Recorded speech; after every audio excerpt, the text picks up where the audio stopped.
नमस्कार दोस्तों, मैं लोकेश स्वागत करता हूं आपका अपने यूट्यूब चैनल VRB एजुकेशन पर। दोस्तों, अपन ने जो पॉलिटी की सीरीज स्टार्ट की हुई उसी को आज कंटिन्यू करते हैं। और हमने पीछे वाली जो वीडियो थी उसमें संविधान की विशेषताएं टॉपिक स्टार्ट किया हुआ है, उसी विशेषताओं को आज कंटिन्यू करते हुए आज अपन पहुंच चुके हैं। देखिएगा, हमने जो भी संविधान की विशेषताएं टॉपिक था उसको एक बार कंटिन्यू किया था। जो जो विशेषताएं आई थी एक बार फिर से मैं रिकॉल कर देता हूं। पहली जो विशेषता आई दोस्तों वो आई थी लोकतांत्रिक गणराज्य। ये लोकतांत्रिक गणराज्य जो है ये अपने को ये कहता है कि भारत में लोकतंत्र है, भारत में राज्य जनता का शासन होता है। दूसरी एक विशेषता आई दोस्तों, इसका अर्थ होता है संपूर्ण प्रभुत्व संपन्नता। इसका अर्थ दोस्तों यहाँ पर ये होता है कि भारत में संपूर्ण जो शक्ति हो किसमें निहित की गई है, तो जनता में निहित की गई है और भारत के बाह्य और आंतरिक मामलों में कोई भी देश हस्तक्षेप नहीं कर सकता है। तीसरी विशेषता एक हमने पढ़ी थी दोस्तों, इसमें एकल या इकहरी नागरिकता, जो ये कहते हैं कि भारत के प्रत्येक लोगों को केवल एक ही नागरिकता प्राप्त है, वो भी किसकी नागरिकता प्राप्त होती है, भारत की ही नागरिकता प्राप्त है। उसके बाद दोस्तों चौथा इसमें पॉइंट आया था कि वयस्क मताधिकार। वयस्क मताधिकार की दोस्तों इसमें उम्र निर्धारित थी मूल संविधान में 21 वर्ष, जिसको 18 वर्ष कर दिया गया था 61वें संविधान संशोधन 1989 में। ये हमने पढ़ा था। पांचवी एक विशेषता दोस्तों इसमें आई थी कि भारत का संविधान कठोर भी है और लचीला है। तो भारत का संविधान कठोर व लचीलेपन का समन्वय, ये एक विशेषता हमने इस टॉपिक में कंप्लीट किया था। भारत का संविधान कठोर भी है और लचीला भी है, तो इसका मिला जुला रूप आता है। कठोर क्या है, लचीला क्या है, वो हमने अच्छे से देखा था। उसके बाद दोस्तों संसदीय शासन व्यवस्था टॉपिक पढ़ा, जिसमें दो अंग आए थे, दो सदन आए थे। एक था इसमें राज्यसभा, दूसरा इसमें आई थी लोकसभा, और एक इसके 3 अंग होते हैं जिसमें एक राष्ट्रपति, राज्यसभा, लोकसभा आते हैं। उसके बाद 7वां पॉइंट दोस्तों इसमें अपने पढ़ा है कि दोहरी प्रकार की कार्यपालिका आई। जिस दोहरी प्रकार की कार्यपालिका को हमने 2 भागों में विभाजित किया था, एक नाम मात्र की कार्यपालिका और दूसरी वास्तविक कार्यपालिका। उसके बाद दोस्तों एक टॉपिक हमने पढ़ा था इसमें स्वतंत्र व एकीकृत न्यायपालिका, कि भारत की जो न्यायपालिका है उसके कार्यों में कोई भी अन्य जो कार्यपालिका या व्यवस्थापिका के सदस्य है वो किसी भी कार्य में हस्तक्षेप नहीं कर सकते हैं और एकीकृत रूप से एक काम करती है भारत की न्यायपालिका। उसके बाद दोस्तों अगला जो पॉइंट इसमें 9वां जो पॉइंट आया था वो इसमें ये कहता है कि त्रिस्तरीय प्रशासन व्यवस्था होगी भारत की, यानी कि केंद्र सरकार, राज्य सरकार और दोस्तों एक सरकार और बता दी गई जिसका नाम था स्थानीय सरकार, जिसको अपन 2 भागों में बांटते हैं, ग्रामीण और शहरी। फिर उसको 3 भागों में बांटा गया था। उसके बाद दोस्तों एक टॉपिक पढ़ा 10वें नंबर की विशेषता में अनुसूची। अनुसूचियां मूल संविधान में 8 थी, जिनकी संख्या 4 बढ़कर 12 होगी। उन अनुसूची टॉपिक को पढ़ा है। इससे पहली वाली जो वीडियो थी दोस्तों उसमें हमने पढ़ा था प्रस्तावना। तो प्रस्तावना की जितने भी क्वेश्चन हमने कंप्लीट कर लिए हैं। आज दोस्तों आगे कंटिन्यू करते हुए इन संविधान की विशेषताओं में अपन आगे बढ़ रहे हैं और एक भाग आता है जिसका नाम क्या आता है, भाग 1। इस भाग का 1 का नाम है जी राज्यों का संघ। कंटिन्यू करेंगे दोस्तों इन टॉपिक्स का अपन।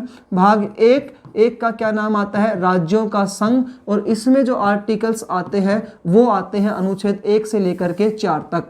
अनुच्छेद 1 से 4 तक आर्टिकल्स आते हैं जी भाग 1 में। एक बार इनको देखते हैं, चलते हैं। अनुच्छेद 1 ये कहता है कि अनुच्छेद 1 क्या कहता है जी, आर्टिकल नंबर 1 ये कहता है कि भारत जो होगा वो राज्यों का संघ होगा। भारत क्या होगा भाई, राज्यों का संघ होगा, यानी कि राज्यों से मिलकर के एक देश बनेगा। वो क्या देश होगा, भारत होगा, संघ होगा, भारत राज्यों का संघ होगा, ऐसा अनुच्छेद 1 में उल्लेखित है। उसके बाद आता है अनुच्छेद 2। अनुच्छेद 2 ये कहता है कि भारत के जितने भी राज्य हैं इनमें नए राज्यों का प्रवेश करवाने का, नए राज्यों का प्रवेश या नए क्षेत्र इसमें बनाए जाते हैं, तो नए राज्यों का प्रवेश जो होगा वो अनुच्छेद 2 में आता है। नए राज्यों का प्रवेश या इनमें अनेक क्षेत्र का निर्माण करना अनुच्छेद 2 में है। अनुच्छेद 3 दोस्तों ये कहता है कि नए राज्यों का निर्माण करना, उनकी सीमा में परिवर्तन करना, उनके नाम में परिवर्तन करना, ये सारा जो काम है ये संसद कर सकती है। तो निर्माण करना, सीमा में परिवर्तन करना, उनकी जो बाउंड्रीज है, रेखाएं जो है उनमें परिवर्तन करना, ये अनुच्छेद 3 कहता है। और ये काम कौन कर सकती है, केवल और केवल संसद ही कर सकती है। चौथा अनुच्छेद आता है दोस्तों इसमें, वह है अनुच्छेद नंबर 4। और 4 अनुच्छेद ये कहता है कि अनुसूची फर्स्ट अनुसूची जो हमने इस 10वीं अनुसूची में पढ़ा था, जिसमें लिखा था कि 28 राज्य और 8 छुट्टी का उल्लेख मिलता है और इनको बनाने वाला राज्य पुनर्गठन आयोग है, उसका उल्लेख मिलता है। तो अनुसूची फर्स्ट और अनुसूची सेकंड, अनुसूची फर्स्ट, अनुसूची फोर्थ, ये चार, पहली और चौथी जो अनुसूची है, इनमें अगर परिवर्तन हो करने इनमें परिवर्तन जो किया जाता है वो संसद के द्वारा किया जाता है। तो ये पॉइंट था दोस्तों अपना भाग 1 का। भाग 1 का क्या नाम आता है, राज्यों का संघ होगा, जिसमें अनुच्छेद आते हैं 1 से 4। अनुच्छेद 1 कहता है भारत राज्यों का संघ होगा, यानी राज्यों से मिलकर के संघ बनता है। अनुच्छेद 2 कहता है जी नए राज्यों का प्रवेश किया जाता है। अनुच्छेद 3 कहता है नए राज्यों का निर्माण होगा, सीमा में परिवर्तन होगा, केवल और केवल संसद कर सकती है। अनुच्छेद 4 कहता है कि अनुसूची फर्स्ट और अनुसूची फोर्थ जो अनुसूची है, इनमें जो परिवर्तन होता है वो संसद के द्वारा किया जाता है। अगली जो विशेषता आती है दोस्तों, भाग 2 आता है। भाग 2 जो है, इसमें किसका उल्लेख आता है, नागरिकता आती है। भाग 2 में क्या आता है जी, नागरिकता। और नागरिकता के जो अनुच्छेद है वो 5 से 11 में आते हैं। ये हमने पहले भी पढ़ा था कि भारत के प्रत्येक लोगों को केवल और केवल एक ही नागरिकता प्राप्त है। तो भारत के संविधान के भाग 2 अनुच्छेद 5 से 11 में लिखा है कि भारत के प्रत्येक व्यक्ति को केवल भारत की ही नागरिकता प्राप्त है, केवल भारत की ही नागरिकता प्राप्त है। दोस्तों ये कंटिन्यू हम कर रहे हैं, अनुच्छेद 51 तक इसको अपने को कंटिन्यू पढ़ना है। उम्मीद है आपको ये कंटिन्यू समझ में आ भी रहे होंगे। और दोस्तों यदि समझ में आते हैं तो आप हमें मोटिवेट करें, चैनल को लाइक करें, वीडियोस को लाइक करें, चैनल को सब्सक्राइब करें, अपने दोस्तों के साथ शेयर करें, ताकि हम अच्छे से और भी आपके लिए प्रिपेयर करें, तैयारी करें। इसके बाद दोस्तों अपन आगे पढ़ते हैं इसके अनुसूची प्रस्तावना भाग 1 भाग 2। इसके बाद दोस्तों अपन अलग पॉइंट विशेषता पे चलते हैं। अगली जो इसकी विशेषता है 14 नंबर की, वो विशेषता आती है भाग 3। भाग 3, जिस भाग 3 में क्या आते हैं जी, मौलिक अधिकार, फंडामेंटल राइट्स या मूल अधिकार। आज का दोस्तों जो अपना टॉपिक होगा विशेषताओं में, यानी वहाँ तक हम पढ़ चुके हैं, यहाँ से स्टार्ट करते हैं 12 से 35 तक आते हैं। 12 से 35 तक आते हैं मौलिक अधिकार। एक बार इनमें थोड़ा सा डिफरेंस है और डिफरेंस आपको बता देता हूँ। अनेकों बार पेपर में क्वेश्चंस आते हैं इनको डिफरेंस से लेकर के। भाग 3 और 4 और 4 का भाग 4 में आते हैं जी नीति निर्देशक तत्व। और ये जो नीति निर्देशक तत्व है ये 36 से 51 में आते हैं। उसके बाद है भाई इसमें 16 पॉइंट, जिसमें आते हैं भाग 4 क। ये इसको जोड़ा गया था स्वर्ण सिंह समिति की सिफारिश पर 1976 में प्रधानमंत्री इंदिरा गांधी के द्वारा 42वां संविधान संशोधन करके। तो इसका उल्लेख आता है संविधान के अनुच्छेद 51 क में। ये दोस्तों अपनी कुछ विशेषताएं पॉइंट है। 16 विशेषताएं इसमें इंपॉर्टेंट्स है। इसके पहले अपन बता चुके हैं। इसका सबसे पहला और सबसे बड़ा जो लिखित संविधान वो भारत का आता है, तो 27-28 विशेषता वो भी आ जाते हैं इसमें। भाग 3 भाग 4 क। भाग 3 का नाम है मौलिक अधिकार, इसका नाम है नीति निर्देशक तत्व, इसका नाम है जी मूल कर्तव्य। इसका उल्लेख 12 से 35 में, 36 से 51 में, 51 क में।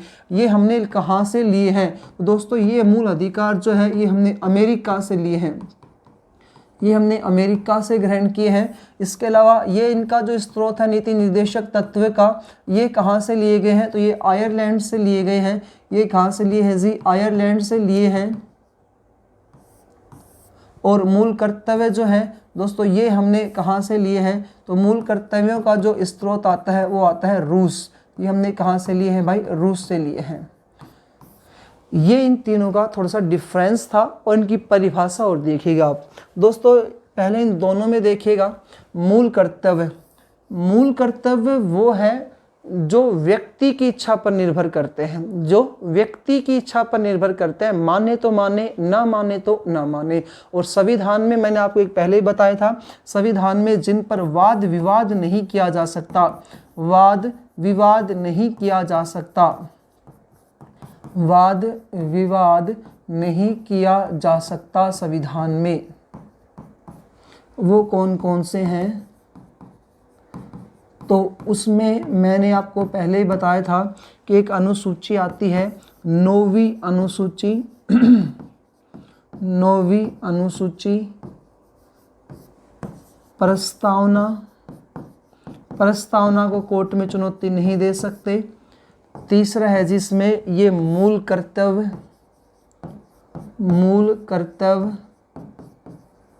चौथा है जिसमें नीति निर्देशक तत्व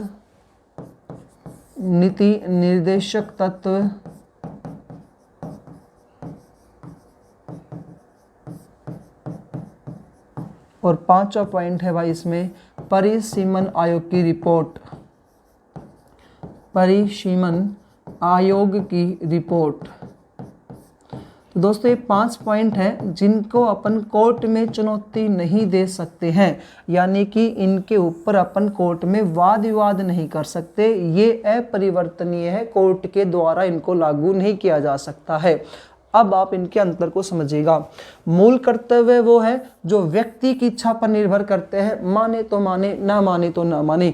मैं आपको ये कहूँ कि आपको देश की रक्षा करनी है, और देश की रक्षा तभी होगी जब आप बॉर्डर पे जाओगे, वहाँ पर आप लोग जो होंगे शहीद हो जाओगे, या आप लोगों को वहाँ पर नौकरी करनी पड़ेगी, भाई ठंड भी होती है, गर्मी भी होती है, तो वो सब कुछ आपको देखते हुए तो आप करे तो करे, ना करे तो ना करे जी। देश की रक्षा करना, सार्वजनिक संपत्ति की रक्षा करे तो करे, ना करे तो ना करे, राष्ट्रगीत, राष्ट्रगान, राष्ट्रध्वज का सम्मान करे तो करे, ना करे तो ना करे। तो इसके तहत आपको कोर्ट में केस नहीं किया जा सकता। ठीक है जी, होते मूल कर्तव्य।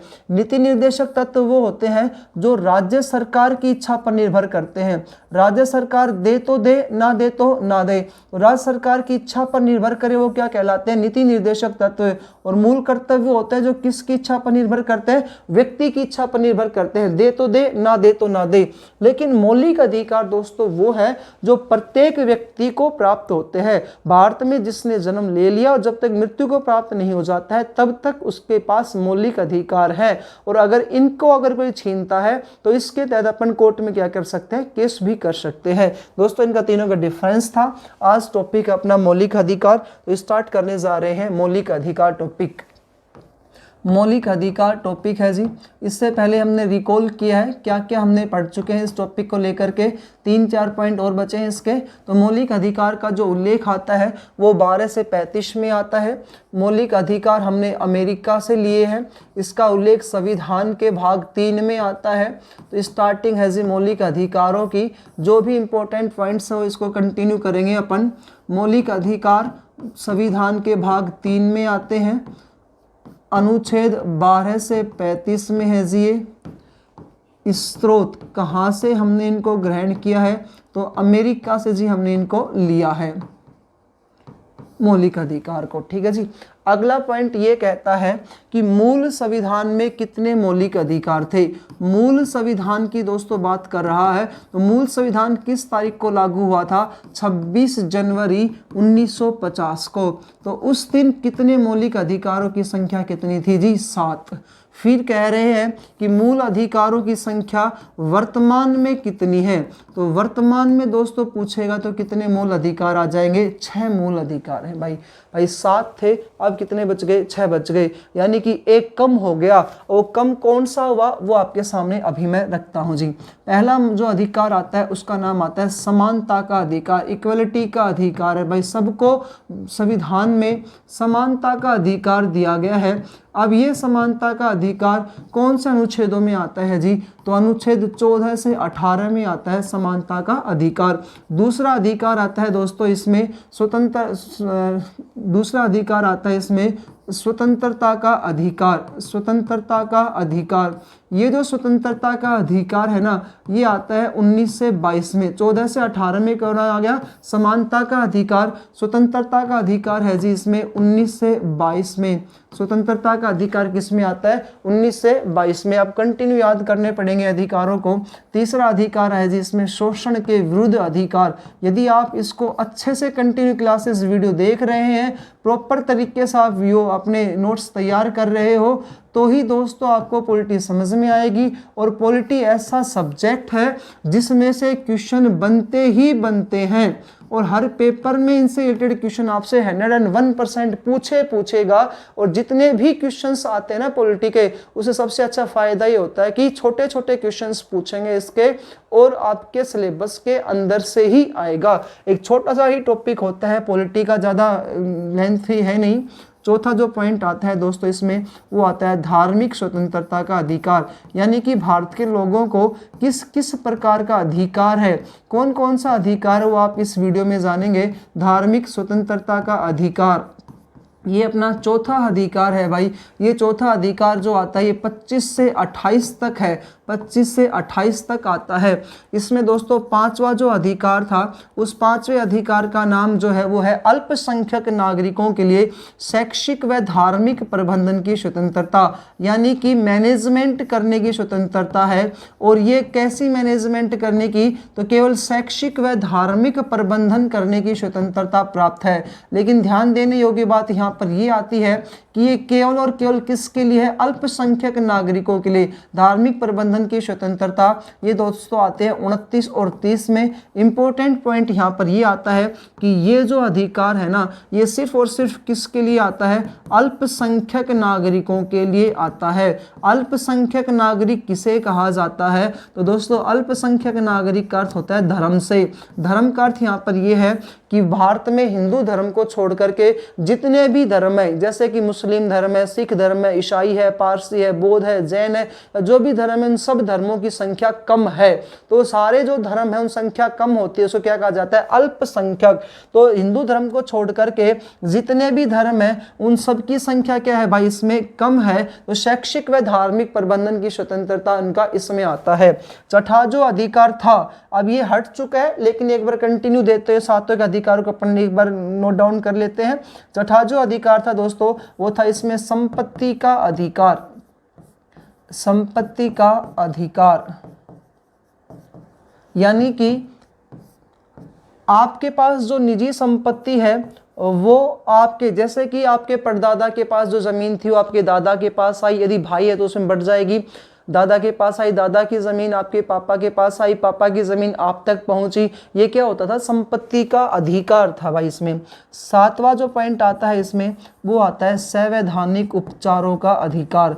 आप ध्यान से समझिएगा, ये पॉइंट इंपॉर्टेंट है, सारा का सारा इंपॉर्टेंट पॉइंट है जी।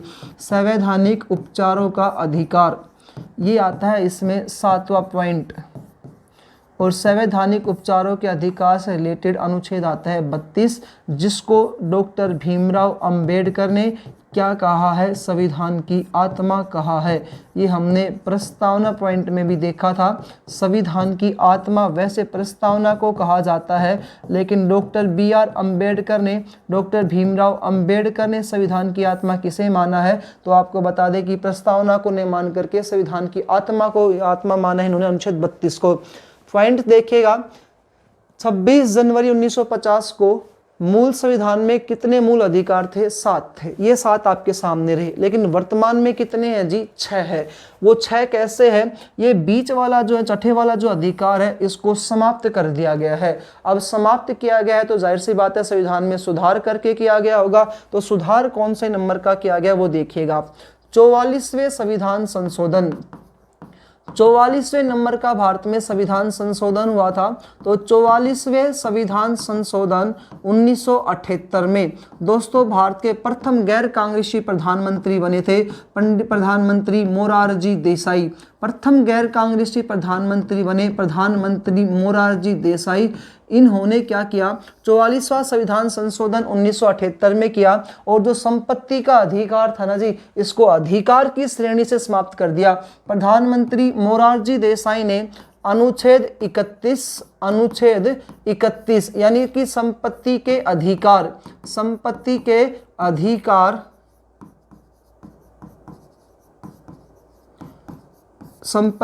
अधिकार और अनुच्छेद 19 दोस्तों, इसमें मैं आपको बताऊंगा कि इसमें 7 प्रकार की स्वतंत्रताएं होती थी। अनुच्छेद 19F इसमें आता था संपत्ति की स्वतंत्रता। दोनों में अंतर है, वो अंतर आपको अभी बता दूंगा मैं। संपत्ति की स्वतंत्रता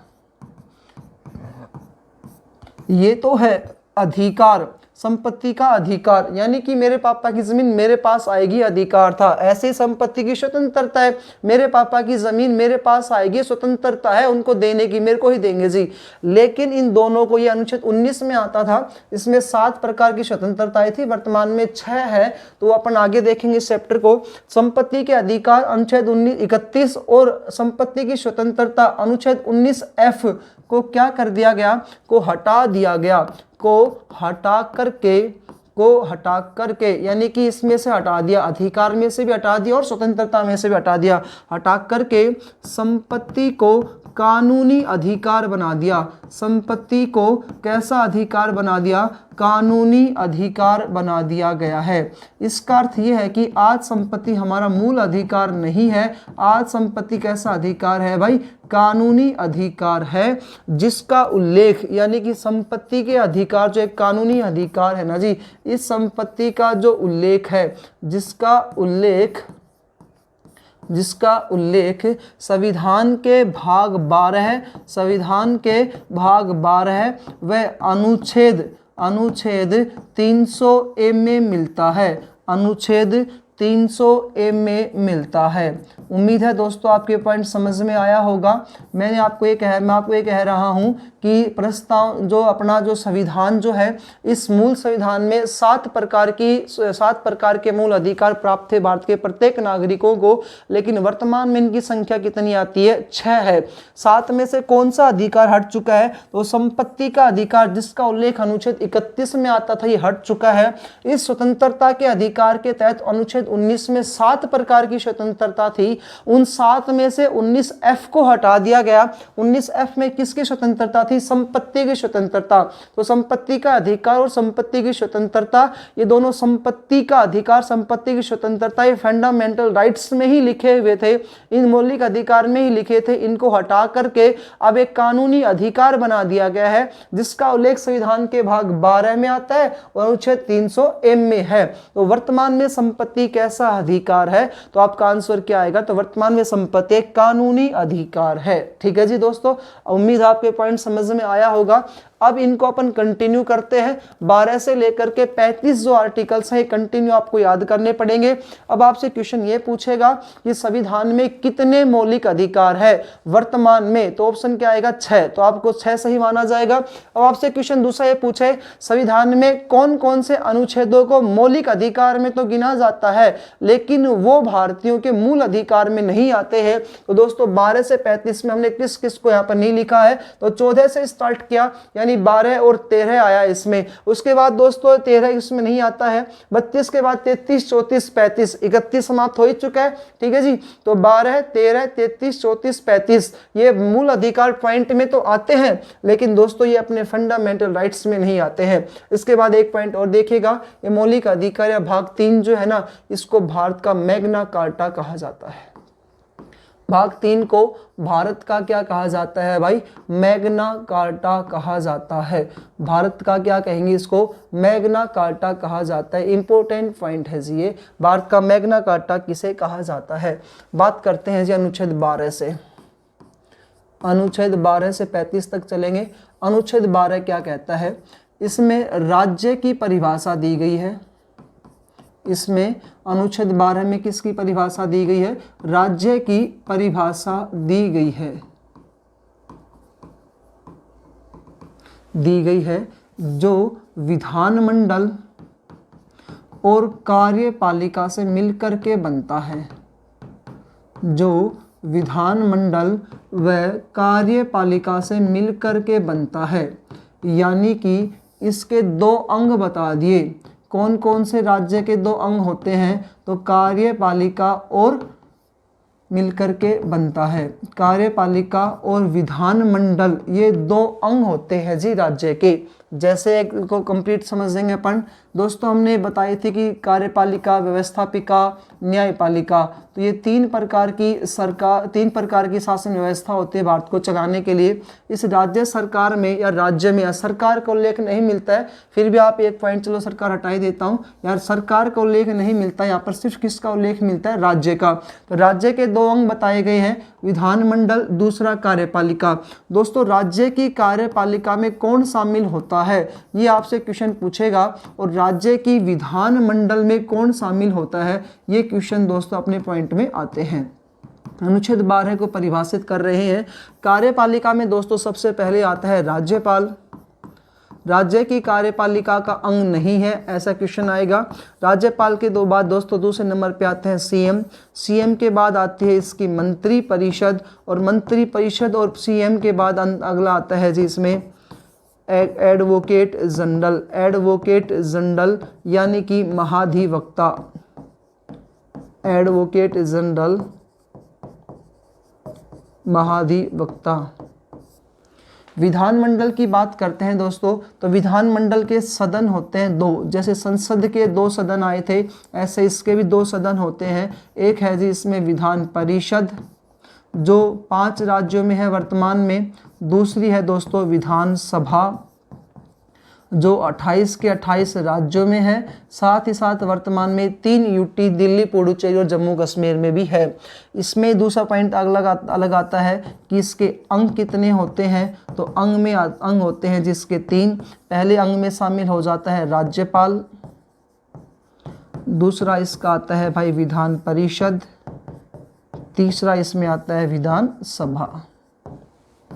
विधान परिषद, विधान सभा, ठीक है जी। ये अनुच्छेद 12 है आपका। राज्य की परिभाषा दी गई है जो विधानमंडल कार्यपालिका से मिलकर के बनता है। यानी कि राज्य के 2 अंग बता दिए गए, विधानमंडल और कार्यपालिका। अब कार्यपालिका में कौन कौन आता है और विधानमंडल में कौन कौन आता है, ये अनुच्छेद 12 कहता है जी। उसके बाद बात करते हैं अनुच्छेद 13 की। अनुच्छेद 13 दोस्तों ये कहता है कि यदि मूल अधिकारों का हनन होता है, तो यदि हमारे जो मूल अधिकार है इनका हनन होता है, तो मूल अधिकारों का हनन होता है, तो इसका अर्थ है कि यदि हमसे कोई इनसे छीनता है, तो हनन होता है, तो इसको अपन कोर्ट में चुनौती दे सकते हैं। होता है तो कोर्ट में चुनौती दी जा सकती है, कोर्ट में चुनौती दी जा सकती है। अब हनन कौन करेगा, सरकारी हनन करती है, चुनौती दी जा सकती है। इसका अर्थ यहाँ पर दोस्तों ये है कि इस अनुच्छेद में न्यायिक पुनरावलोकन की बात कहता है। वेरी वेरी इंपॉर्टेंट पॉइंट है जी, ये नोट डाल के लिखते हैं। इस अनुच्छेद में किसकी बात करता है, न्याय की बात करते हैं। तो ये आ गया आपका न्यायिक पुनरावलोकन। न्यायिक पुनरावलोकन का इसमें क्या मिलता है, उल्लेख मिलता है। ये है जी अनुच्छेद 13। समझ में आया होगा उम्मीद आपको। उसके बाद दोस्तों 12-13 के बाद अब चलेंगे अपने अधिकारों पे। अधिकार पहला है समानता का अधिकार। तो पहला अधिकार कौन सा आता है, समानता का अधिकार। हमने पढ़ा था 6 अधिकार है वर्तमान में, तो उनके अनुच्छेद थे। 12-13 अलग से आता है। इसमें समानता का अधिकार आता है 14 से 18 में। अब अनुच्छेद है 14 अनुच्छेद 14 दोस्तों। अनुच्छेद 14 ये कहता है विधि के समक्ष समानता। विधि यानी कानून, तो विधि के समक्ष समानता है, यानी कि भारत के प्रत्येक नागरिकों को कानून के समक्ष क्या है, समानता।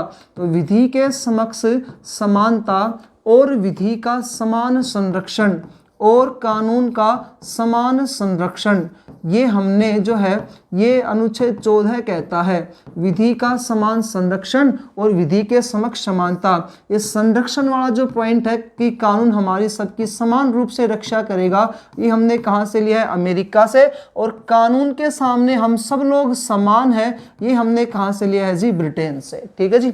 अनुच्छेद 14 ये कहता है कि कानून जो है, जो केंद्र सरकार, राज्य सरकार जो कानून वगैरह बनाते हैं और इनको चलाने वाले जो भी प्रशासन के अधिकारी हैं, उनके सामने हम सब लोग क्या है, समान है और कानून हमारी समान रूप से रक्षा करेगा।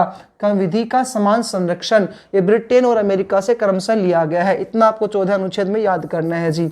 अनुच्छेद 15 आर्टिकल नंबर 15 ये कहता है कि आर्टिकल 15 कहता है कि लिंग, किसी का जन्म किस स्थान पर हुआ, उसका लिंग क्या है, वो किस जाति से है, वो उसका रंग क्या है, उस यानी कि इन आधार पर किसी भी तरीके से कोई भेदभाव नहीं किया जाता है। जन्म स्थान, रंग, धर्म, उसका धर्म क्या है, उसका वंश क्या है, तो आदि के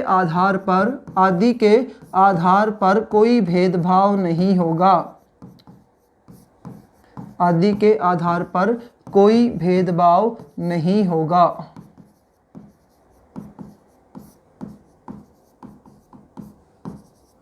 ये अनुच्छेद 15 कहता है। यानी कि संविधान में हमें जो है ये सब लोगों को समानता का अधिकार दिया गया है। कोई लिंग नहीं पूछता कि पुल्लिंग है, स्त्रीलिंग है, नपुंसकलिंग है, किसी के साथ कोई भेदभाव नहीं किया जाएगा। इसकी जाति क्या है, इसका जन्म स्थान कहाँ पर, नीचे नीचे नीचे जैसे पहले बोलते थे नीच जाति का है, उच्च जाति का, इस प्रकार से ये रंग कैसा है, धर्म क्या है, वंश क्या है, इसके आधार पर जो हमारा कोर्ट होता है, हमारा जो न्यायिक क्षेत्र होता है, संविधान जो होता है, किसी भी तरह से कोई हस्तक्षेप नहीं करता है। ये अनुच्छेद 15 कहता है जी। 16 इंपॉर्टेंट है। 16 ये कहता है कि जो भी योग्य है नौकरी प्राप्त करने के लिए, जो योग्य है नौकरी प्राप्त करने के लिए, तो उसे आप नौकरी दो, उसको अवसर दो नौकरी प्राप्त करने के लिए। तो सरकारी जो सेवाएं होती हैं, तो लोक नियोजन में अवसर की समानता, ये अपने को प्रस्तावना में भी ये शब्द मिला था, अवसर की समानता का अधिकार। वहाँ समता था, यहाँ पर क्या आ जाता है जी, समानता है, समता। तो लोक नियोजन में अवसर की समता, इसका अर्थ ये है कि जो 18 साल का हो चुका है या जो भी किसी भी भर्ती के लिए योग्य होता है, तो उनको नौकरी प्राप्त करने का अनुच्छेद जो है वो आता है भाई 16। उसके बाद कहता है 17 अनुच्छेद कहता है कि छुआछूत और अस्पृश्यता का अंत करता है। छुआछूत व अस्पृश्यता का अंत करता है। भाई इसका अर्थ ये हुआ कि छुआछूत का अर्थ यहाँ पर ये था कि पहले जो समय था उसमें SC ST के जो लोग थे उनको उच्च वर्ग के जो लोग थे या ब्राह्मण जो वर्ग का लोग थे वो उनको टच नहीं करने दिया करते थे, घर में नहीं बैठने देते थे, एंट्री नहीं होती थी उन लोगों की, उनको निम्न कुल का नीच श्रेणी का काम करने के लिए मजबूर किया जाता था। तो उनको छुआछूत यानी कि छूने योग्य नहीं बताते थे। तो छुआछूत व अस्पृश्यता का अंत करता है। वेरी वेरी इंपॉर्टेंट अनुच्छेद है जी 17। कौन सा अनुच्छेद करता है ये, छुआछूत अस्पृश्यता का अंत अनुच्छेद 17 करता है। नोट की बात दोस्तों यहाँ पर यह है कि यह अनुच्छेद जाति के भेदभाव को समाप्त करता है। यह अनुच्छेद जाति के भेदभाव को क्या करता है जी, समाप्त करता है। यह अनुच्छेद जाति के भेदभाव को समाप्त करके, जाति के भेदभाव को समाप्त करता है। भाई जाति का ही तो भेदभाव था, तो इन लोगों ने तो छुआछूत बनाई है, समाप्त करके सामाजिक समानता की स्थापना करता है। यानी कि समाज में सब लोग क्या है, समान है। तो सामाजिक समानता की स्थापना करता है, सामाजिक समानता की स्थापना करता है। कौन सा अनुच्छेद, 17 है। उम्मीद है दोस्तों समझ में आया होगा आपको। जाति के भेदभाव को समाप्त करेगा और समाज में किसकी स्थापना करेगा, समानता की स्थापना करेगा। कौन सा अनुच्छेद, 17 है। अगला अनुच्छेद आता है जी इसमें अनुच्छेद 18 ये कहता है कि उपाधियों का अंत होगा। उपाधियों का क्या होगा, इसमें अंत होगा। उपाधियों का अंत का अर्थ यहाँ पर क्या आता है वो एक पॉइंट समझेंगे।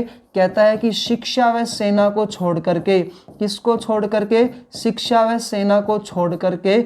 और ये जो पॉइंट है शिक्षा व सेना को छोड़ करके, ये हमने जोड़ा है। अंत होगा यहाँ तक तो था ही था, लेकिन शिक्षा व सेना को छोड़ करके जोड़ा गया 44वें संविधान संशोधन 1978 में। और जोड़ने वाले प्रधानमंत्री थे मोरारजी देसाई, तो भारत के प्रथम गैर कांग्रेसी प्रधानमंत्री बने थे और जिन्हें एकमात्र प्रधानमंत्री जिन्हें पाकिस्तान के सर्वोच्च पुरस्कार निशान पाकिस्तान से सम्मानित किया गया था उनके द्वारा।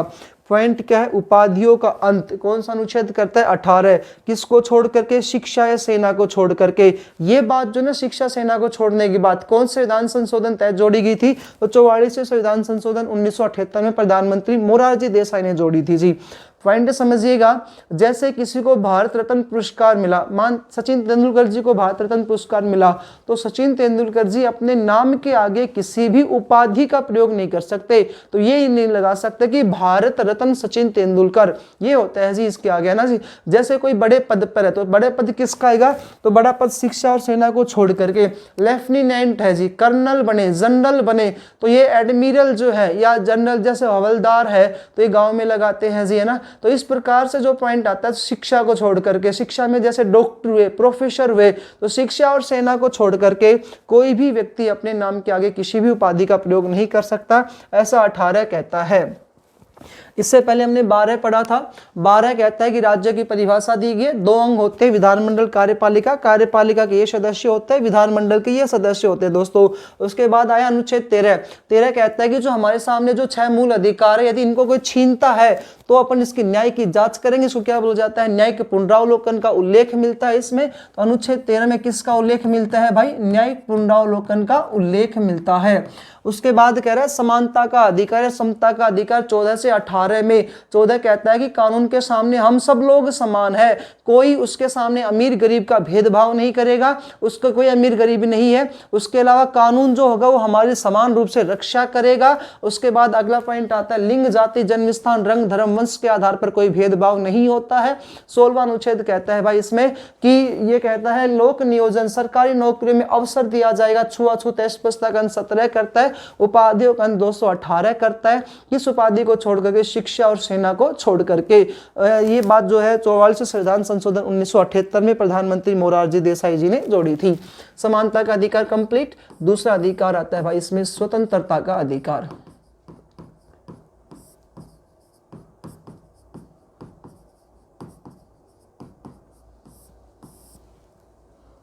स्वतंत्रता का अधिकार, इसमें अनुच्छेद आते हैं 19 से लेकर के 22। स्वतंत्रता का अधिकार में अनुच्छेद 19 से लेकर के 22 दोस्तों। एक है अनुच्छेद 19, ध्यान से समझिएगा। तो मूल संविधान में, ये हमने अभी पहले बताया था, फिर से एक बार रिकॉल कर देंगे इस चैप्टर को। मूल संविधान में अनुच्छेद 19 के तहत, अनुच्छेद 19 के तहत मूल संविधान में 7 स्वतंत्रताएं थी जी। कितनी स्वतंत्रताएं थी? 7। तो मूल संविधान में कितनी स्वतंत्रताएं थी? 7। लेकिन वर्तमान में स्वतंत्रताएं कितनी अनुच्छेद 19 के तहत? तो वर्तमान में कितने प्रकार की स्वतंत्रताएं आती है? 6 प्रकार की स्वतंत्रताएं हैं वर्तमान में, 6। तो ये 7 प्रकार की स्वतंत्रताएं थी और वर्तमान में कितनी प्रकार स्वतंत्रताएं आती है? इसमें 6 प्रकार की स्वतंत्रता आती है अनुच्छेद 19 के तहत, है ना जी। अब अनुच्छेद 19 में 7 स्वतंत्रताएं थी, वर्तमान में 6 है। तो कौन सी हट चुकी थी? उसको हमने बताया था कि 19F को संपत्ति की स्वतंत्रता थी, उसको हटा दिया गया था। एक बार फिर से इनको अपन लिख देते हैं, वैसे भी अपने को पढ़ाना ही पॉइंट है अनुच्छेद 19 का। 19A ये कहता है कि दोस्तों विचारों की स्वतंत्रता, ये हमने प्रस्तावना में पढ़ा पॉइंट था कि विचारों प्राप्त करने की स्वतंत्रता होती है भारत के प्रत्येक नागरिकों को। तो विचारों की स्वतंत्रता है जी अपने को, विचारों की स्वतंत्रता। अब इस विचारों की स्वतंत्रता के अंतर्गत ही इसमें आता है भाई, यदि आप अपने विचार को मान लो कि राष्ट्रपति के समक्ष रखना चाहते हो, आप रख सकते हो, लेकिन अगर उसको प्रत्यक्ष रूप से ना मिलके यहाँ पर जाकर नहीं मिल पाते हैं तो आप इसको अप्रत्यक्ष रूप से रख सकते हैं। वो होता है अभिव्यक्ति की स्वतंत्रता। अभिव्यक्ति की स्वतंत्रता यानी कि विचारों को अन्य माध्यम से प्रकट करना क्या कहलाती है? अभिव्यक्ति। तो विचारों की स्वतंत्रता, अभिव्यक्ति की स्वतंत्रता, या इसी को अपन बोल सकते हैं वाक यानी कि वाणी की स्वतंत्रता, वाक व वाणी की स्वतंत्रता। तो विचारों की स्वतंत्रता, वाक व वाणी की स्वतंत्रता, अभिव्यक्ति की स्वतंत्रता, अना जी। इसी के अंतर्गत फिर 42वां संविधान संशोधन 1976 में किया गया, 1901 के अंतर्गत ही। और इसमें प्रेस की स्वतंत्रता यानी कि मीडिया की स्वतंत्रता भी जोड़ी गई। प्रेस या मीडिया की स्वतंत्रता। और एक है जिसमें नोटा की स्वतंत्रता। नोटा का अर्थ यहाँ पर ये है, जब अपन लोग वोट देने के लिए जाते हैं तो वहाँ पर आपको ईवीएम मशीन मिलेगी। उस ईवीएम मशीन में अपन देखते हैं कि जो ऊपर से जो बटन जो आते हैं उसमें जैसे ऊपर वाला बीजेपी का आ गया, फिर कांग्रेस पार्टी का, फिर आम आदमी पार्टी का, ये चुनाव चिन्ह वगैरह उनके साथ मिलते हैं। और लास्ट में एक शब्द लिखा मिलता है, लास्ट वाला जो बटन आता है नोटा, कि हमें इनमें से कोई भी एक भी अच्छा नहीं लगा, उसको बोला जाता है जी नोटा। तो विचार वाक वाणी की स्वतंत्रता, अभिव्यक्ति की स्वतंत्रता, प्रेस की स्वतंत्रता, नोटा की स्वतंत्रता दोस्तों। तो ये जो स्वतंत्रता अपनी यहाँ पर आती है वो कौन सा आता है? अनुच्छेद 19(1) के तहत ये दिया गया था। अनुच्छेद 19(b), अनुच्छेद 19 बी ये कहता है कि शांतिपूर्ण तरीके से संघ व समुदाय बनाने की स्वतंत्रता, संघ व समुदाय बनाने की स्वतंत्रता, यानी कि हम लोग जो है वो एक संघ बना सकते हैं, तो संघ व समुदाय बनाने की स्वतंत्रता आती है अनुच्छेद 19 बी में। 19 सी कहता है शांतिपूर्ण तरीके से सभा व सम्मेलन करने की स्वतंत्रता है। भारत के प्रत्येक नागरिकों को शांतिपूर्ण तरीके से सभा व सम्मेलन करने की स्वतंत्रता, सभा व सम्मेलन की स्वतंत्रता है।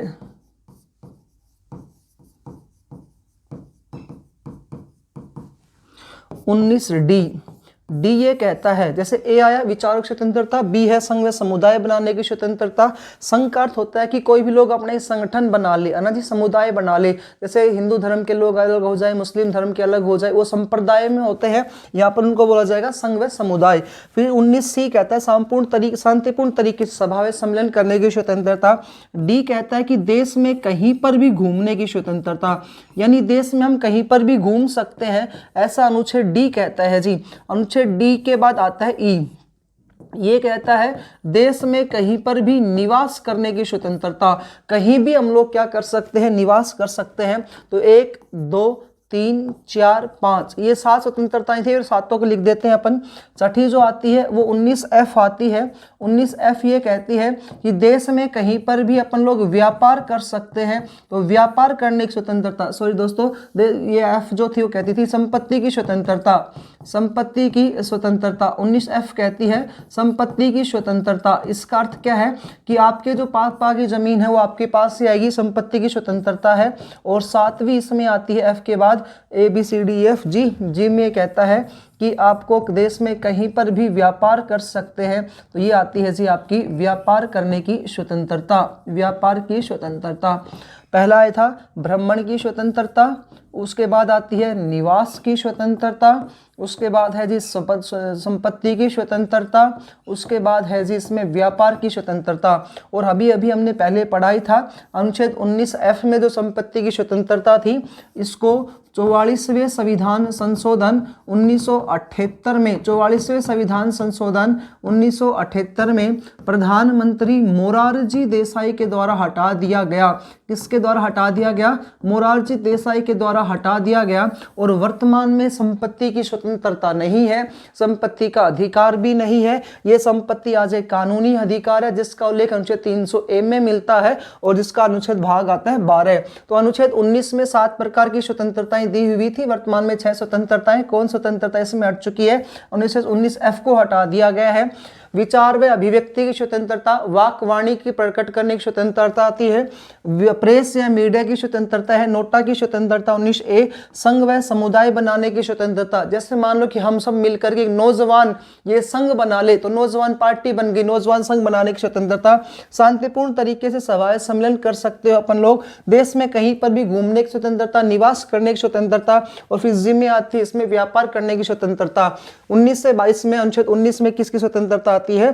तो इसमें आती है स्वतंत्रता का अधिकार। अनुच्छेद 20 की बात करते हैं भाई।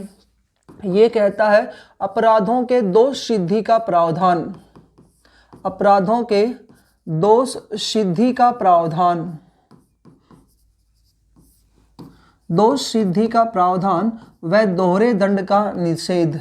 अपराधों के दोष सिद्धि का प्रावधान व दोहरे दंड का निषेध। इसका क्या पॉइंट है जी? तो भाई इसका पॉइंट ये कहता है कि एक बार किसी व्यक्ति ने एक बार अपराध किया है तो उसको एक बार ही दंड मिलेगा उस अपराध के लिए, उसको दोहरा दंड नहीं दिया जा सकता।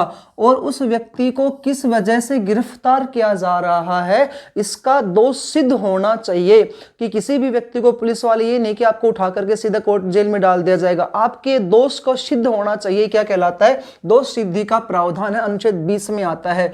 21 वेरी इंपॉर्टेंट है भाई, जीवन जीने का अधिकार। 21 कहता है प्रत्येक व्यक्ति अपने अकॉर्डिंग जीवन जी सकता है। तो आप अपने जीवन को अकॉर्डिंग अपने अकॉर्डिंग ही जी सकते हो, किसी के दबाव में आकर के नहीं जी सकते। जीवन जीने का अधिकार और प्राण व दैहिक स्वतंत्रता का अधिकार, प्राण व दैहिक स्वतंत्रता का अधिकार। आप अपने शरीर के साथ कुछ भी कर सकते हैं लेकिन आत्महत्या नहीं कर सकते। तो ये अधिकार अपने को मिलता है अनुच्छेद 21 में। प्राण व दैहिक स्वतंत्रता का अधिकार, जीवन जीने का अधिकार। उम्मीद है दोस्तों समझ में आ रहा होगा। उसके बाद अगला अनुच्छेद आता है 21 कै, 21A या 21 कै, ये सबसे ज्यादा इंपॉर्टेंट है भाई। 21 में आता है जीवन जीने का अधिकार, प्राण व दैहिक स्वतंत्रता का अधिकार। 21A कहता है कि 6 से 14 वर्ष तक के जो बालक हैं, 6 से 14 वर्ष तक के बालकों को, 6 से 14 वर्ष तक के बालकों को निःशुल्क व अनिवार्य शिक्षा प्राप्त करने का अधिकार, निःशुल्क व अनिवार्य शिक्षा प्राप्त करने का अधिकार।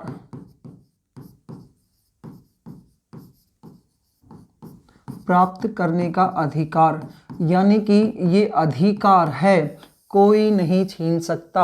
6 से 14 वर्ष तक के बालकों का ये जोड़ा गया संविधान संशोधन के तहत। 21 था तो 21A जोड़ा गया, तो जाहिर सी बात है A आया तो जोड़ा ही गया होगा। 86वें संविधान संशोधन 2002 में इसको जोड़ा गया था।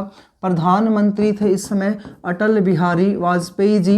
प्रधानमंत्री अटल बिहारी वाजपेयी जी ने क्या किया, इसको संविधान में जोड़ा और एक क्या दे दिया, अधिकार दे दिया। ये कहा कि ये भारत के प्रत्येक 6 से 14 वर्ष तक के बालकों का अधिकार है और ये उनको मिल करके ही रहेगा। लेकिन दोस्तों पॉइंट समझिएगा, आज ये अधिकार भी है यानी शिक्षा वर्तमान में है। आपसे एक क्वेश्चन पूछेगा शिक्षा है तो शिक्षा क्या है जी, तो शिक्षा एक मूल अधिकार है।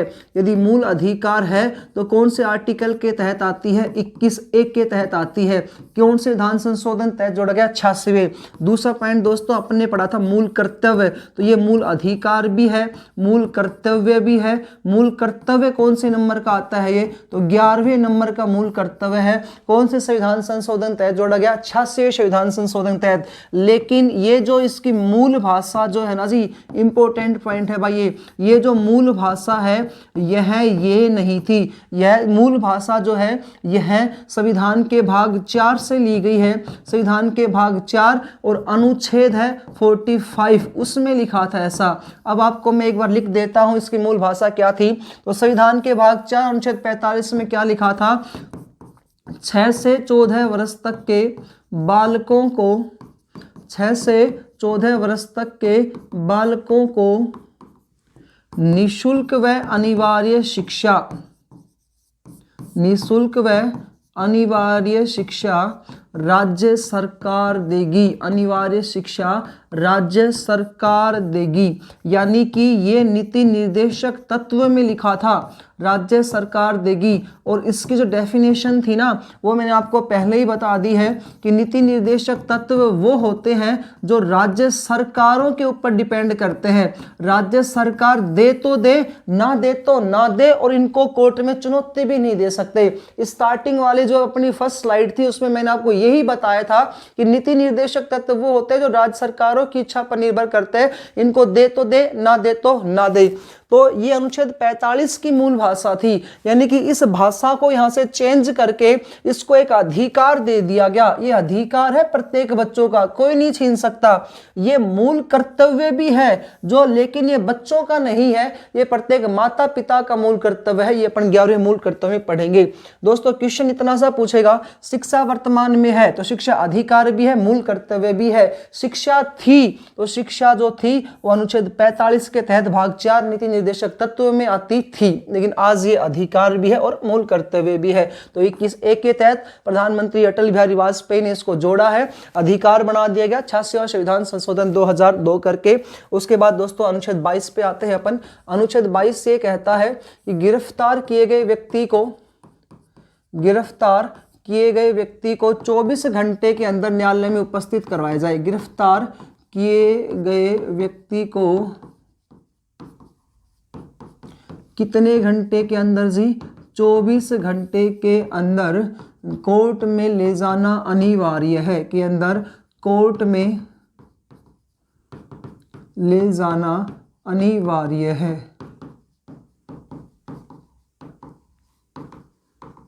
कोर्ट में ले जाना अनिवार्य है, ताकि उसका पता चले कि उस व्यक्ति ने उसको गिरफ्तार क्यों किया गया है, क्या उसका अपराध है। साथ ही साथ यहाँ पर उसको किससे परामर्श लेने का भी अधिकार है, तो वकील से परामर्श लेने का भी इसको यहाँ पर अधिकार होता है जी। तो वकील से परामर्श का भी अधिकार है इस व्यक्ति को जिसको गिरफ्तार किया जाता है, आरोपी को या अभियुक्त को।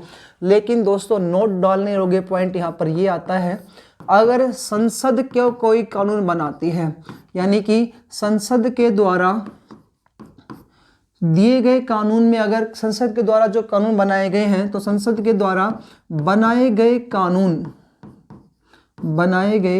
कानून अब जैसे कौन से थे वो अपन बताते हैं जी। संसद के द्वारा बनाए गए कानूनों के तहत अगर किसी को गिरफ्तार किया जाता है तो बिना 24 घंटे उसको कोर्ट में ले जाए, सीधे ही उसको 2 माह तक रिमांड पर ले सकते हैं जी। तो वो कानून आज तक संसद ने कौन कौन से बनाए हैं, तो दोस्तों पहला आता है मिसा, दूसरा है इसमें टाडा, जो संजय दत्त पे लगा था टाडा, तीसरा आता है जी इसमें पोटा।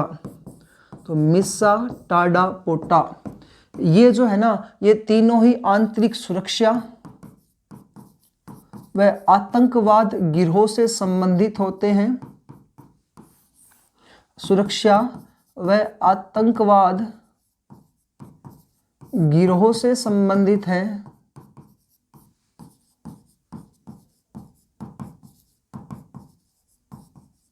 आतंकवाद गिरोह से संबंधित है, यानी कि इनको रोकने के लिए संसद क्या बनाती है, कानून बनाती है। कितने कानून बने आज तक, मिसा, टाडा, पोटा, ये 3 कानून बने। मिसा 1971 से 77 तक लागू था, उसके बाद 85 से 95 में टाडा आया था, और दोस्तों उसके बाद फिर आया 2002 से 2004 तक पोटा। तो ये जो कानून जो है ना, ये कानूनों के तहत, अगर इन तीनों कानूनों के तहत अगर किसी व्यक्ति को गिरफ्तार किया जाता है तो बिना कोर्ट ले जाए 2 माह तक उसे सीधा रिमांड पर ले सकती है।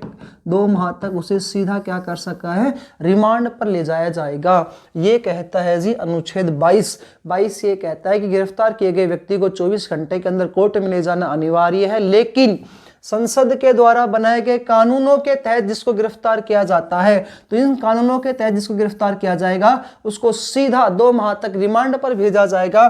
3 कानून बने हैं, मिसा, टाडा, पोटा, 71, 77, 85, 95, 2002 से 2004। आंतरिक सुरक्षा व आतंकवाद गिरोह से संबंधित ये क्या होते हैं, आपके अनुच्छेद 22 में उल्लेख मिलता है। अब बात करते हैं दोस्तों अगले इसके पॉइंट की। अगला जो अधिकार अपना आता है वो 30 नंबर का अधिकार है, शोषण के विरुद्ध अधिकार। 2 अधिकार हमने अच्छे से पढ़ लिए हैं इसमें। अगला अधिकार है भाई इसमें शोषण के विरुद्ध अधिकार। इस शोषण के विरुद्ध अधिकार में 2 आर्टिकल आते हैं, 23 और 24। 23 और 24। शोषण क्या होता है, जैसे कि मैं पढ़ा रहा हूँ और मैं जिस भी संस्था में पढ़ा रहा हूँ उसके आगे उससे यदि मुझे पेमेंट ना मिले तो एक तरीके से ये भी शोषण ही है ना जी। तो ये शोषण के विरुद्ध अधिकार होता है, उसके लिए अनुच्छेद है 23 और 24। 23 ये कहता है मानव के दुर्व्यापार व बलात् श्रम का निषेध करता है। मानव के दुर्व्यापार व बलात् श्रम का निषेध करता है। भाई इसका कहने का अर्थ ये है कि आप कोल्लू का बैल बना करके काम तो करवाओ, लेकिन कोल्लू का बैल बना करके आप उससे काम नहीं करवा सकते, और उसने जो भी मेहनताना किया, जो भी उसने परिश्रम किया है, उसके बदले उसका मेहनताना भी तो दो। तो कोल्लू का बैल ना बनाते हुए काम करवाना ही क्या कहलाता है, दुर्व्यापार को रोकता है जी 23वां। ठीक है भाई। उसके बाद अगला अनुच्छेद आता है 24। ये कहता है 14 वर्ष से कम आयु के बालकों को 14 वर्ष से कम आयु के बालकों को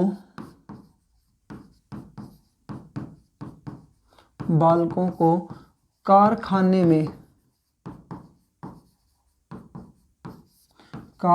में कार्य करने से रोकता है। कौन सा अनुच्छेद? 24वां अनुच्छेद जो है वो पॉइंट कहता है कि 14 वर्ष से कम आयु के बालकों को कारखाने में कार्य करने से रोकता है। 23 और 24 मानव के दुर्व्यापार और बलात्कार का निषेध करता है जी। 14 वर्ष से कम आयु के बालकों को कारखाने में कार्य करने से रोकता है। कौन सा अनुच्छेद रोकता है? 24वां अनुच्छेद रोकता है। ठीक है जी, शोषण के विरुद्ध अधिकार पॉइंट था आपका। चौथा इसमें अपना अधिकार है धार्मिक स्वतंत्रता का अधिकार। धार्मिक स्वतंत्रता का अधिकार।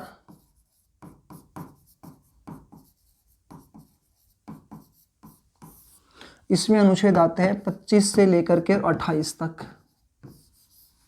बात करते हैं अनुच्छेद 25 की। 25 कहता है कि भारत के प्रत्येक व्यक्ति को अंतःकरण से, अंतःकरण का अर्थ क्या है भाई? हृदय से, अंतःकरण से धर्म की स्वतंत्रता है। अंतःकरण से धर्म की स्वतंत्रता है।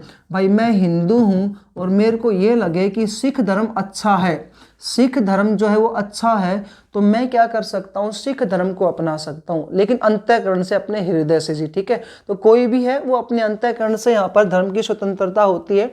इसी के तहत जैसे आपने देखा होगा मुस्लिम महिलाएं जो होती हैं उनको बुर्का पहनने का अधिकार कौन सा आर्टिकल देता है? 25 देता है जी। यानी धर्म की स्वतंत्रता कौन सा आर्टिकल देता है? 25 देता है।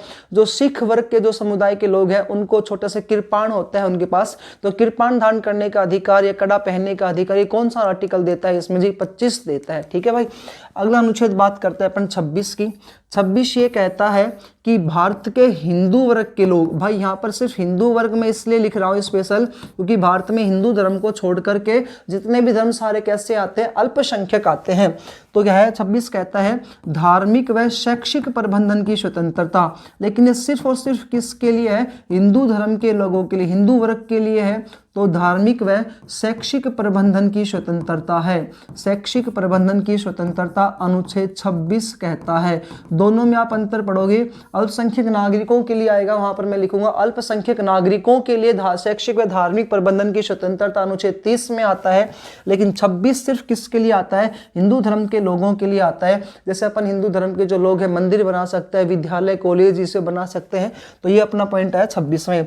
37 कहता है कि राज्य सरकार या कोई भी सरकारें हैं वो ऐसा कोई टैक्स नहीं लागू करती, सरकारें ऐसा कोई कर नहीं लगाएगी, ऐसा कोई कर नहीं लगाएगी, नहीं लगाएगी जिससे एक धर्म को लाभ हो और दूसरे धर्म को हानि, जिससे एक धर्म को लाभ हो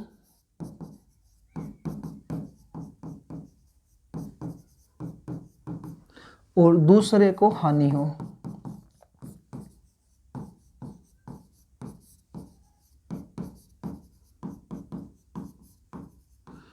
एक धर्म को लाभ हो दूसरे को हानि हो। यानी कि यदि जैसे बात करें मोदी प्रधानमंत्री नरेंद्र मोदी की सरकार है केंद्र में, तो ऐसा कोई काम नहीं कर सकती कि अन्य धर्म वालों को इससे परेशानी हो, उनसे टैक्स लिया जाए। तो ये पॉइंट कह रहा है कि एक धर्म को लाभ पहुंचे दूसरे को हानि पहुंचे। 27 कहता है। अगला अनुच्छेद आता है जिसमें 28 कहता है किसी भी व्यक्ति को धार्मिक कार्यक्रमों में,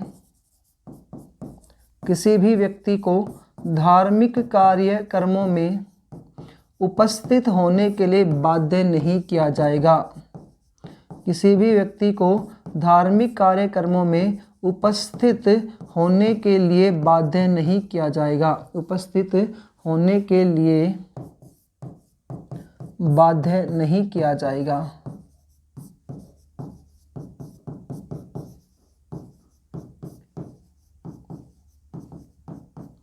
ठीक है जी, ये था 25 से 28। 25, 26, 27, 28 में धार्मिक स्वतंत्रता का अर्थ आता है, तो सब में धर्म की बातें कह रहा है। अंतःकरण से धर्म की स्वतंत्रता, किसी भी धर्म को अपना सकते हैं। 25 कहता है जो हिंदू वर्ग है उसको धार्मिक और शैक्षिक प्रबंधन की स्वतंत्रता है। सरकारें ऐसा कोई टैक्स नहीं लागू करेगी जिससे एक धर्म को लाभ पहुंचे दूसरे को हानि पहुंचे। और फिर कहता है किसी व्यक्ति को धार्मिक कार्यक्रमों में उपस्थित होने के लिए बाध्य नहीं किया जाएगा। 5वां जो अपना मूल अधिकार आता है जी, उसका नाम आता है अल्पसंख्यक नागरिकों के लिए। किसकी स्वतंत्रता है? शैक्षिक व धार्मिक प्रबंधन की स्वतंत्रता, शैक्षिक व धार्मिक प्रबंधन की स्वतंत्रता, धार्मिक प्रबंधन की स्वतंत्रता। लेकिन दोस्तों ये सिर्फ और सिर्फ किसके लिए आता है? ये सिर्फ और सिर्फ आते हैं अल्पसंख्यक नागरिकों के लिए। अल्पसंख्यक नागरिकों का अर्थ ये होता है कि वह धर्म जिसकी संख्या कम हो। तो हिंदू धर्म को छोड़ करके भारत में सभी धर्मों की संख्या क्या है जी? कम है। तो अल्पसंख्यक नागरिकों के लिए संविधान में कौन कौन से आर्टिकल्स हैं? 29 और 30 अल्पसंख्यक नागरिकों के लिए आते हैं। जैसे अपन बात करें इसमें क्या लिखा है अनुच्छेद 29 में? दोस्तों अनुच्छेद 29 ये कहता है कि अल्पसंख्यक नागरिकों को, अब 29-30 में स्टार्टिंग का जो पॉइंट आएगा वो किन के लिए आएगा? अल्पसंख्यक नागरिकों को। और जो 26 में वो सिर्फ हिंदू वर्ग के लिए नहीं आता है, लेकिन वहां पर हिंदू वर्ग ही है भाई जो बहुलता में है ना, इसलिए अपने कोष्टक में हिंदू वर्ग लिखा था। अल्पसंख्यक नागरिकों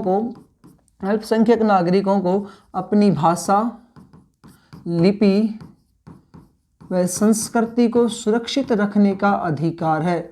भाषा, लिपि व संस्कृति को सुरक्षित रखने का अधिकार है। ये कौन सा अनुच्छेद देता है इनको सुरक्षित रखने का अधिकार? अनुच्छेद 29 कहता है कि अल्पसंख्यक नागरिकों को ही, ये अनुच्छेद 29 में केवल अल्पसंख्यक नागरिकों के लिए आता है, और हिंदू वर्ग के लिए जो आता है वो अनुच्छेद 26 आता है।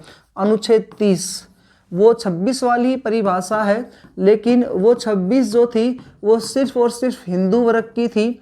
अब ये जो है वो केवल और केवल अल्पसंख्यक नागरिकों के लिए है। तो अल्पसंख्यक नागरिकों को शैक्षिक व धार्मिक प्रबंधन की स्वतंत्रता, यानी कि जैसे मस्जिद बनाना, मदरसे बनाना मुस्लिम धर्म वाले तो ये बनाते हैं तो धर्म के अकॉर्डिंग, जैसे कि हिंदू धर्म वाले जो विद्यालय बनाते हैं या मंदिर बनाते हैं तो 26 में बनाएंगे। इसके अलावा जैसे गुरुद्वारा बनवाते हैं तो ये किसके तहत बनाएंगे? तो अनुच्छेद 30 के तहत बनाएंगे।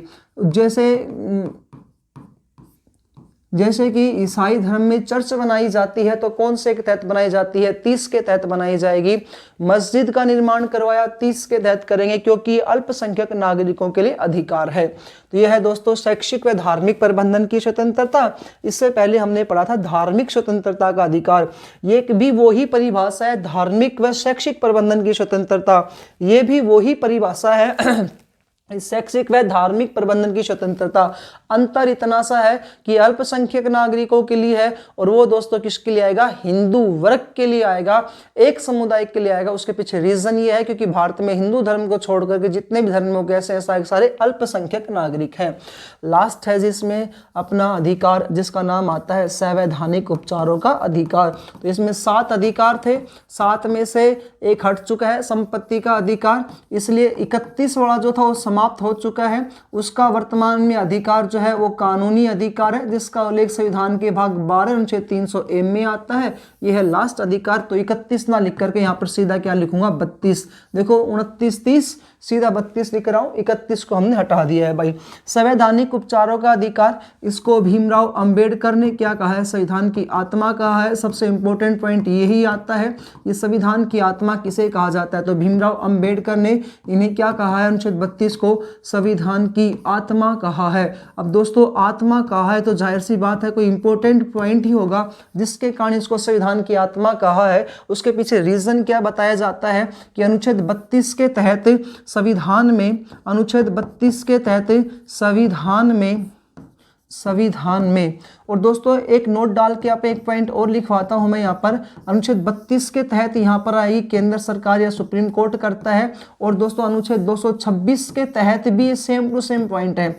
अनुच्छेद 226 के तहत भी क्या आएगा? सेम टू सेम पॉइंट, लेकिन ये कौन करेगा? High court. तो अनुच्छेद 32 के तहत संविधान में 5 प्रकार की रिट जारी की जाती है। 5 प्रकार की रिट जारी की जाती है। 5 प्रकार की, ये कौन लेकिन जारी कौन करेगा? सुप्रीम कोर्ट करेगा। 5 प्रकार की रिट आदेश या लेख जारी किए जाते हैं। रिट आदेश या लेख जारी किए जाते हैं। कौन करेगा जारी इनको? सुप्रीम कोर्ट करेगा। इन पांचों को, 5 प्रकार की रिट जो अभी सामने आपके लिखूंगा, कौन करेगा? सुप्रीम कोर्ट करेगा। और 226 के तहत कौन करेगा? हाई कोर्ट करेगा। यानी कि 5 प्रकार के रिट आदेश लेख कौन जारी करता है? हाई कोर्ट भी करता है। क्वेश्चन इंपॉर्टेंट है, ये पूछेगा कि संविधान के रक्षक किसे कहा जाता है? तो संविधान की रक्षा कौन करते हैं? तो संविधान की जो रक्षा है जी वो करता है सुप्रीम कोर्ट और हाई कोर्ट दोनों। ऑप्शन मिलेगा सुप्रीम कोर्ट, दूसरा हाई कोर्ट, और दोनों आएगा तो दोनों। क्यों? क्योंकि अनुच्छेद 32 के तहत भी 5 प्रकार रिट जारी की जाती है, सुप्रीम कोर्ट करता है। और 226 के तहत भी 5 प्रकार रिट होती है जो हाई कोर्ट जारी करता है। अब ये 5 प्रकार की रिट कौन कौन सी है? अनुच्छेद 32 के तहत भी और अनुच्छेद 226 के तहत भी। याद क्या रखना है कि 32 के तहत कौन जारी करेगा ये रिट? सुप्रीम कोर्ट करेगा। और 226 के तहत कौन जारी करेगा? हाई कोर्ट करेगा। इसलिए क्वेश्चन आएगा संविधान के रक्षा कौन करते हैं? तो सुप्रीम कोर्ट और हाई कोर्ट। कौन कौन से रिट है? एक इंग्लिश नाम पूछेगा इनका। जैसे पहली जो रिट आती है उसका नाम है बंदी प्रत्यक्षीकरण। पहली रिट का नाम आता है बंदी प्रत्यक्षीकरण। और इसका इंग्लिश में जो नाम है ना वो है हैवियस कोर्पस। Habeas corpus. अब इसकी परिभाषा आपको पेपर में दी जाएगी और उसमें से पूछा जाएगा कि यह परिभाषा किसकी है।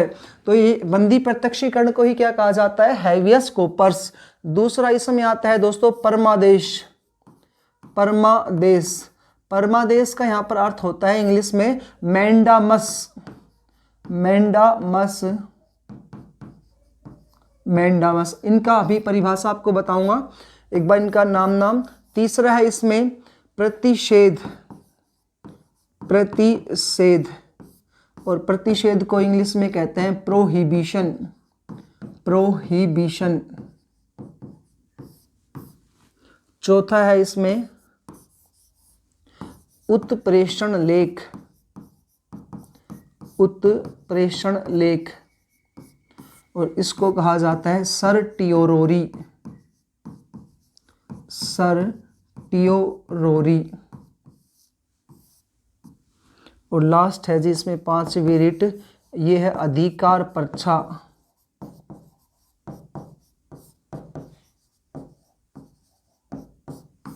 इसको कहते हैं क्यूवरांटो। तो अनुच्छेद 32 के तहत सुप्रीम कोर्ट और अनुच्छेद 226 के तहत हाई कोर्ट, ये 5 प्रकार की रिट जारी करते हैं। इनमें से पहली जो है उसे है बंदी प्रत्यक्षीकरण। इसका इंग्लिश नाम आता है हैवियस कोर्पस। इसका अर्थ क्या होता है कि जिस भी व्यक्ति को गिरफ्तार किया है उसको 24 घंटे के अंदर कोर्ट में ले जाना अनिवार्य है। ये वही पॉइंट आता है जो हमने अभी पीछे आर्टिकल नंबर 22 में पढ़ा था कि जिस भी व्यक्ति गिरफ्तार करेंगे उसको 24 घंटे के अंदर कोर्ट में ले जाएंगे। और साथ ही साथ इसको किससे परामर्श लेने का अधिकार भी होता है? वकील से परामर्श लेने का अधिकार है। तो आपसे क्वेश्चन पूछे सबसे महत्वपूर्ण रिट कौन सी है? तो सबसे महत्वपूर्ण रिट आएगी बंदी प्रत्यक्षीकरण। क्यों? कोर्ट में जाएगा तभी तो उसका दोष सिद्ध होगा और वहीं पर उसको क्या मिलेंगे? वकील मिलेंगे। इसलिए 24 घंटे वाला सबसे इंपॉर्टेंट है। परमादेश या मैंडामस, जब कोई भी अधिकारी अपने पद पर रहते हुए कार्य नहीं करता है, जब कोई भी अधिकारी अपने पद पर रहते हुए कार्य नहीं करे तो सुप्रीम कोर्ट अनुच्छेद 32 के तहत और हाई कोर्ट अनुच्छेद 226 के तहत उस अधिकारी को कार्य करने का क्या देते हैं? आदेश देते हैं। उस अधिकारी को कार्य करने का आदेश देते हैं। ये परमादेश या मैंडामस की परिभाषा है। जब कोई भी अधिकारी अपने पद पर रहते हुए कार्य नहीं करे तो सुप्रीम कोर्ट अनुच्छेद 32 के तहत और हाई कोर्ट अनुच्छेद 226 के तहत उसे कार्य करने का क्या देंगे? आदेश देंगे। प्रतिषेध या प्रोहिबिशन का अर्थ ये होता है जब कोई भी न्यायालय अपने न्यायिक क्षेत्र से बाहर निकल करके, जब कोई भी कोर्ट अपने न्यायिक क्षेत्र से बाहर निकल करके कोई मुकदमा सुनता है तो उस मुकदमे को रोका जाता है। मुकदमा सुनता है तो उस मुकदमे को रोकने के लिए रिट जारी की जाती है। तो अनुच्छेद 32 के तहत सुप्रीम कोर्ट जारी करेगा और हाई कोर्ट 226 के तहत जारी करेगा। उसके बाद आता है उत्प्रेषण लेख, जिसका इंग्लिश नाम है सर्टियोरोरी। इसका अर्थ ये होता है किसी भी मुकदमे से संबंधित दस्तावेज कोई भी केस चल रहा है तो कोई भी मुकदमा है, उस मुकदमे से संबंधित जो दस्तावेज होते हैं वो दस्तावेज सुप्रीम कोर्ट अनुच्छेद 32 के तहत अपने अधीनस्थ यानी हाई कोर्ट और डिस्ट्रिक्ट कोर्ट से मंगवा सकता है, और अनुच्छेद 226 के तहत हाई कोर्ट अपने अधीनस्थ डिस्ट्रिक्ट कोर्ट से मंगवा सकते हैं। ये इसका अर्थ होता है उत्प्रेषण लेखिया सर्टियोरी। दोबारा से देखिएगा, कोई भी मुकदमा है, कोई भी केस है, उससे संबंधित जो दस्तावेज होते हैं उनको सुप्रीम कोर्ट अपने नीचे आने वाले हाई कोर्ट और डिस्ट्रिक्ट कोर्ट से मंगवा सकते हैं, वो अनुच्छेद 32 के तहत, और अनुच्छेद 226 के तहत हाई कोर्ट मंगवाता है वो अपने अधीनस्थ आने वाले डिस्ट्रिक्ट कोर्ट से। अगले है जी इसमें अधिकार पर्चा या क्यूब्रांटो। ये कहता है अगर किसी की गलत नियुक्ति कर दी जाती है या उसके पद में बढ़ोतरी कर दी जाती है, पदोन्नति कर दी, वो भी किस आधार पर, गलत नियुक्ति, तो गलत तरीके से कर दी गई उसकी नियुक्ति पदोन्नति, तो उसके तहत आपसे सुप्रीम कोर्ट अनुच्छेद 32 के तहत ऐसा रीजन पूछेगा और हाई कोर्ट 226 के तहत पूछेगा। भाई जिसकी योग्यता है एक पियोन की, एक क्लर्क की योग्यता है, और उसको सीधा आप बैंक का मैनेजर बना दोगे तो उसकी तो सवाल तो उठेगा, तो सुप्रीम कोर्ट अनुच्छेद 32 के तहत उससे पूछेगा, और 226 के तहत कौन पूछता है, उससे हाई कोर्ट पूछता है। तो इस कारण से इन 5 रिटों के कारण इन्हें कहा जाता है संविधान का रक्षक। और इसी वजह से डॉक्टर बी.आर. अम्बेडकर ने संविधान की आत्मा किसे कहा है, तो संविधान की आत्मा अनुच्छेद 32 को कहा है। संविधान की रक्षा करने वाले हैं, तो संविधान के संरक्षक कौन है, तो संविधान के संरक्षक में ऑप्शन में आएगा राष्ट्रपति, उपराष्ट्रपति, सुप्रीम कोर्ट या हाई कोर्ट या दोनों। तो संविधान के रक्षक कौन कौन होते हैं, सुप्रीम कोर्ट और हाई कोर्ट दोनों ही संविधान की रक्षा करते हैं। ये पॉइंट था जी आपका अनुच्छेद 32 का। इसके बाद 2 अनुच्छेद और बचे हैं अपने 33, 34, 35। इन तीनों को एक साथ समझेंगे। मूल अधिकार का ये कहता है संसद के द्वारा अनुच्छेद 33 प्रभावित होता है, संसद के द्वारा ही 34 प्रभावित होता है, और संसद के द्वारा अनुच्छेद 35 प्रभावित होता है। तीनों ही जो है ये सैन्य बल से संबंधित है, यानी कि जब किसी भी क्षेत्र में या देश में सैन्य बल लागू हो, सैन्य बल लागू होता है तो संसद के द्वारा जो हमारे मूल अधिकार थे ना जी, उनको क्या किया जाता है, रोक दिया जाता है। तो रोका जाएगा कौन सा अनुच्छेद के तहत, मूल अधिकारों को रोक दिया जाता है वो अनुच्छेद 33 के तहत। निलंबन करना, उनको हटा देना कौन सा अनुच्छेद तहत आता है, 34 के तहत। और नए कानून बना करके फिर से नए कानूनों का क्रियान्वयन कर देना कौन से में आता है, अपना 35 के तहत। तो इसकी परिभाषा छोटी सी इतनी सी है, अनुच्छेद 33, अनुच्छेद 34, अनुच्छेद 35 के तहत, 33, 34, 35 जब सैन्य बल लागू हो तब संसद के द्वारा मूल अधिकारों को रोक दिया जाएगा। 34 के तहत कहता है कि निलंबन कर दिया जाएगा, और 35 के तहत कहता है कि नए कानूनों का क्रियान्वयन कर दिया जाएगा।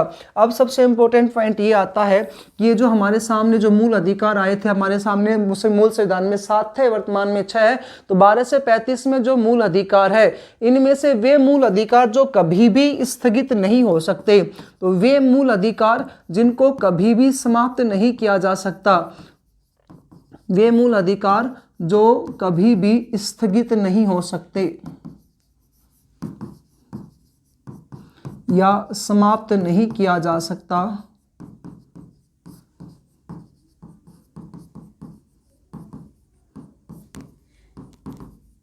समाप्त नहीं किया जा सकता है, वो कौन कौन से हैं, तो एक है जी 20 और एक है 21। ये तो कभी भी समाप्त नहीं किए जा सकते।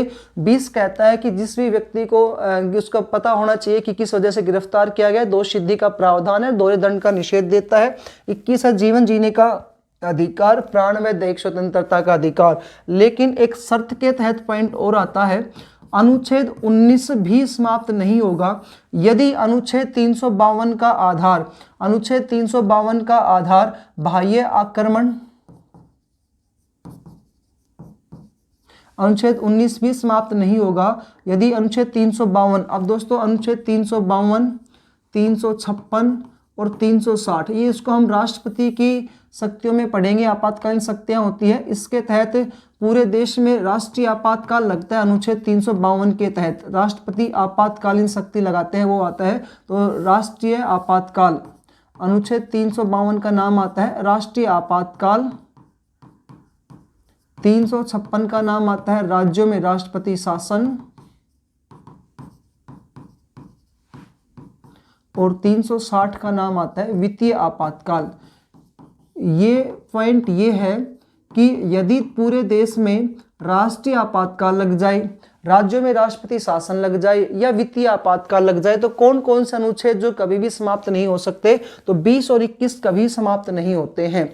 लेकिन शर्त ये रखी गई अनुच्छेद 19 के लिए, यदि 352 का जो रीजन है लागू होने का, तो दोस्तों इसके 3 रीजन होते हैं लागू होने के, या तो भारत और पाकिस्तान या भारत या चीन के बीच में क्या हो जाए, जंग छिड़ जाए, युद्ध हो जाए तो युद्ध हो, या भारत वाले पर ऊपर कोई भी अन्य शक्ति आक्रमण कर दे तो बाह्य आक्रमण, और तीसरा इसका एक रीजन होता है सशस्त्र विद्रोह, देश के अंदर शस्त्रों के साथ क्या हो जाए, लड़ाई झगड़ा हो जाए, सशस्त्र विद्रोह। तो अनुच्छेद 19 भी समाप्त नहीं होगा यदि 352 का जो रीजन है सशस्त्र विद्रोह हो तो वे मूल अधिकार जो कभी भी समाप्त नहीं हो सकते, तो 20 और 21, और सशस्त्र विद्रोह के आधार पर अगर 352 लागू होता है तो 19 भी समाप्त नहीं होगा। दोस्तों ये आपका टॉपिक था मूल अधिकार का, जो हमने अच्छे से कंप्लीट किया है, एक एक अनुच्छेदों को पढ़ा है, 12 से लेकर के 35 तक का, इनका डिफरेंस क्या है वो समझाया। यदि आपको वीडियो अच्छी लगती है तो इसको आप शेयर करें अपने दोस्तों के साथ, और ज़्यादा से ज़्यादा चैनल को सब्सक्राइब करें, लाइक करें। मिलते हैं दोस्तों अन्य वीडियो में, धन्यवाद।